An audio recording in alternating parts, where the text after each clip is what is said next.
Hi Earth signs, Taurus, Virgo and Capricorn, Ascendant, Sun, Moon, Venus and Rising, and those of you cross-watching, welcome to your Tarot Love Messages. Today we're going to take a look at and see what are your person's true thoughts, feelings and intentions for you and for this connection. It is going to be a general reading, guys, so please just be mindful of that. If you are after a personal tarot reading with myself, please feel free to reach out and inquire. I will list my email address just below the video here where the show more section is. Otherwise, let's give the cards a shuffle and let's begin. I want you to take a moment, pause the video if you'd like to, and just focus on your person and their energy here. We want to focus on their true thoughts, feelings, and intentions for you.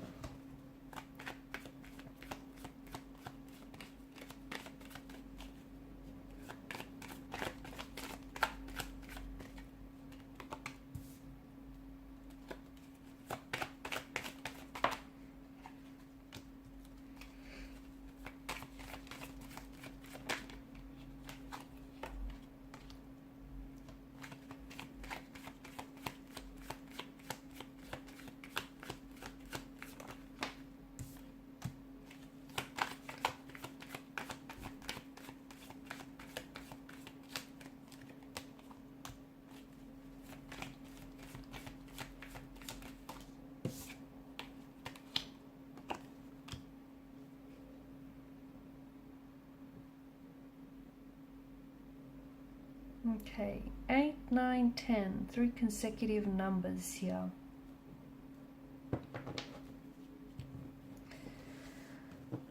It could be because something here might be transpiring between you and this person. You might hear from this person, or there may be some sort of movement in the connection. 8, 9, 10 days, weeks. Hopefully not, not as long as 10 months, but could be that long. I feel like your person is a little bit confused here, okay? And I feel like maybe they don't really know what it is that they feel for you here, guys, and that's just me being honest. The High Priestess here, she's very shrouded in mystery here. And she is someone who's so intuitive here. She's so in touch with her feminine side and her intuition. So I feel like whatever intuitive associations you get about your person when you're with them here, they're probably right. So if you feel like something's not adding up, maybe because it's truth that has been left out from the equation here, or if you feel like your person is sending you mixed signals, mixed messages, I don't think you're making this up.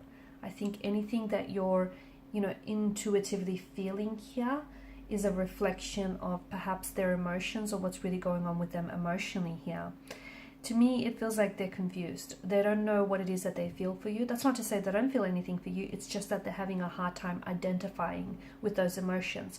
It could be because they feel a mixed bag of emotions, and this is why they send out mixed messages to you. This is why sometimes they're on, other times they're off. This hot and cold, on and off, back and forth, inconsistent push and pull behavior, because there is emotions there, but I feel like they're just having a hard time deciding. They like you, but I don't know if they want a future here. Or I don't know if they're ready, emotionally ready here. The Hierophant's energy tells me that I do feel like this person is wanting commitment, but I don't know if they see it with you. I don't know if they feel like the two of you are compatible.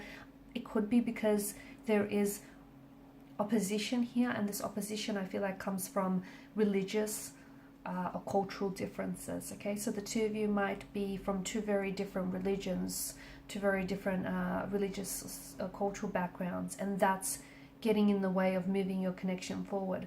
Your family, your community, your friends could be opposing this. They might feel the pressure, the outside pressure, and even though they might like you and they have feelings for you, they might even love you here, this person is confused. And maybe that's why I'm picking up this confusion, because they feel something for you, but then their family members or connecting energies around them are diluting their emotions and diluting their opinions here and are kind of influencing them. And this is why I get this sense of duality, this push and pull, this on and off here.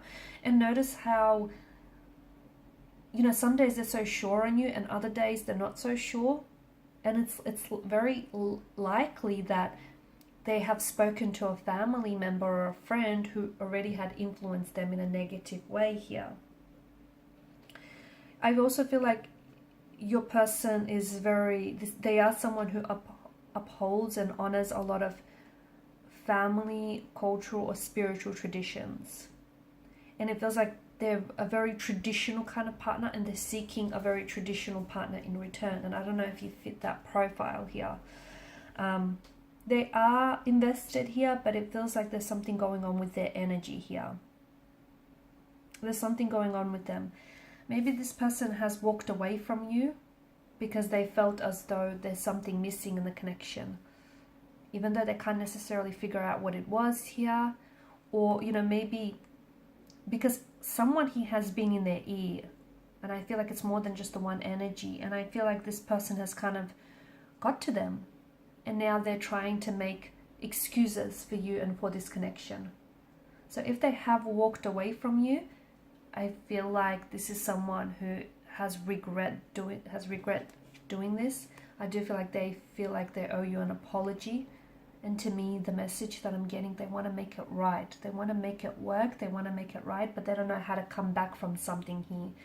Maybe they walked away here and they said that, you know, this connection has no future. But without you, they're realizing that it's a mistake, because the Nine of Swords energy is a lot of worry, a lot of guilt, and a lot of regret that weighs on them. Okay, so to me, it feels like they're doing a lot of thinking about you, but not enough communicating, because they don't know what to say or how to say it here. I also feel like they're regretting walking away from you, or they're regretting letting you go. If you did walk away from them, if you were the one to have walked away because, you know, you couldn't just tolerate any of this anymore, they regret just standing there and watching you leave. And at that time they thought, you know, it was justified. At that time they thought maybe the two of you going separate ways was best for the connection. But now they've got so many thoughts tumbling around in their mind. What could have been, what should have been, what would have been here. It's like they're holding on to the past here. They're really holding on to this Eight of Cups image. And if it's them walking away from you, or you walking away from them and them just standing there watching you leave, they have so many regrets here. They do. There's something here that's happened between the two of you, and they feel like they should have done things differently. They should have stood up for you. They should have defended you. They should have spoke their truth, but they didn't. And now that haunts them, because this is a haunting kind of image, isn't it? This is someone who's haunted by what they said or did here. Are they in insomnia? Because I don't see them sleeping at night very well. Either they have trouble sleeping, or they're like a night owl. They stay up late at night. This could be someone who is maybe they stay up at night because they do a lot of working in their night. They could be like a creative, a writer maybe. And I feel like they're kind of, if they are, and this is important, I feel like they're kind of using that as an outlet to express some of this anger and hurt that they're feeling. So they could be writing poetry about you. They could be basing a character in one of their novels on you or on your situation. It's kind of life mirroring art mirroring life, the other way around. They will come in with communication, but to me it just feels like they're feeling hurt. So if you have walked away from them, they feel a little bit jaded, they feel a little bit bitter. It made them feel a certain way. Or if they walked away from you, they hurt you, but they also hurt themselves in the process here. But I do feel like there is going to be communication here. Not right away, because I feel like this person's really confused. They're all over the place here. And I just feel like they're so... like they're big on family and they're big on friends, and I don't think this person has much of a backbone. And I don't mean for it to sound insensitive, but it just feels like they listen a lot to other people and their opinions instead of having an opinion on their own, instead of standing on their own 2 feet here. I feel like this person is a bit of a submissive, a bit of a passive, a docile kind of energy. And I feel like their family member or someone is really in their ear here. It feels like a family member or a really close friend, and they're saying, you know, that your connection with them will never work and that the two of you aren't just meant for each other, and that they should get out there and, you know, have a little bit of fun. I just feel like this person is influencing them in a way that they don't want to be influenced, but they don't have enough of a backbone to say stop. But I do feel like there will be communication here. But it's important that this communication comes from them directly, not these connecting energies that are drowning out their inner voice here. They're writing and deleting their messages to you at night though. It feels like at night, or maybe they've communicated with you at night here, or they will communicate with you. It just feels like it's in the nighttime, evening, night. Nights are the hardest for them because, you know, you're alone with your thoughts here. You've got nowhere to go, and this person can't, yeah, you know, at the end of the day, all these connecting energies are in their ear about something, but at the end of the day, at night, you know, in the stillness of the night, that's when they can hear themselves think in their inner voice, and a lot of regret, a lot of regret. Alright guys, and these are your messages. Thanks as always for watching and listening. Please show your support by liking, sharing, subscribing. Thanks guys again.